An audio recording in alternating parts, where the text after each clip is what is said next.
சுதந்திரத்தை காத்த அனைவருக்கும் சொல்லுகின்றோம் எங்கள் முதல் வணக்கம்.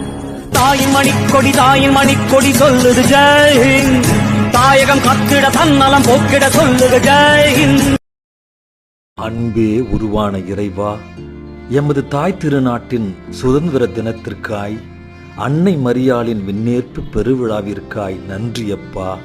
அன்னையின் பரிந்துரையால் இறை சித்தத்திற்கு கீழ்ப்படிந்து பிறரன்பு பணிகளில் சிறந்து விளங்கி எம் தாய் திருநாட்டை அன்பிலும் விசுவாசத்திலும் வளர்த்தெடுக்கும் முன்னேற்ற பாதையில் சென்றிட எமக்கு வரம் தாரும்.